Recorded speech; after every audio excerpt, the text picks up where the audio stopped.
কিন্তু এরা জানে না, এরা জানে না একবার যদি উল্টো ঘোরা শুরু হয়ে যায় কি হতে পারে। ইতিহাস তাই বারবার জানা দরকার, ইতিহাসকে বোঝা দরকার, ইতিহাসকে স্মরণ করা দরকার, ইতিহাসকে পড়া দরকার। ইসলাম কখনো কোনো ধর্মের উপরে আঘাত দেয় না, আমরাও কোনো ধর্মের উপরে কখনো আঘাত দিইনি, দেব না। ইসলাম কখনো জালিমকে মাফ করে না, আমরাও কখনো জালিমকে মাফ করব না। ইসলাম সন্ত্রাস মুক্ত সমাজ গড়েছে, আমরাও সন্ত্রাস মুক্ত সমাজ গড়ার পক্ষে।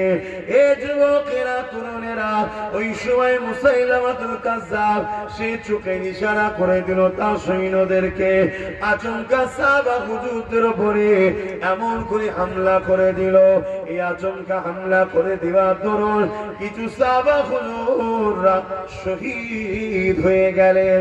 ইন্না লিল্লাহি ওয়া ইন্না ইলাইহি রাজিউন। কিন্তু আবু বকর সিদ্দিক আওয়াজ দিয়ে দিলেন, হে আমার নবীর সাহাবারা, এ নবীর অনুচরেরা, ডিফেন্সে নেমে যাও।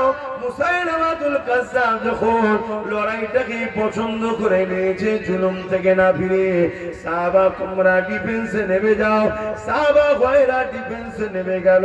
এই ডিফেন্সটা যখন শুরু হয়ে গেল, কোথায় 90,000 আবার 10,000-এর মধ্যে আচমকা হামলাতে অনেক সাহাবা ভাইরা শহীদ হয়ে গেল। বাকি যারা ছিলেন তিনারা আল্লাহ নামের আওয়াজ দিয়ে ঝাঁপিয়ে পড়লেন, ডিফেন্সে নেমে গেলেন। সঙ্গে সঙ্গে আমার আল্লাহর সাহায্য শুরু হয়ে গেল। রেজাল্টটা কি হলো? রেজাল্টটা কি হলো? রেজাল্ট যা হবার তাই হয়েছে। সংখ্যা কম হতে পারে, সাহাবা হুজুরদের অন্তরে ঈমানের পাওয়ার ছিল, আল্লাহ নবীর জন্য, আল্লাহর জন্য মরবে এই উৎসাহিত ছিল।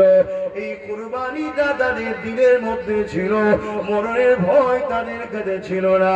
তাই ঈমানের জোরে আল্লাহর সাহায্যে সাহাবা হুজুরদিগকে আল্লাহ পাক বিজয় দিয়ে দিলেন। আরো জোরে বলুন সুবহান।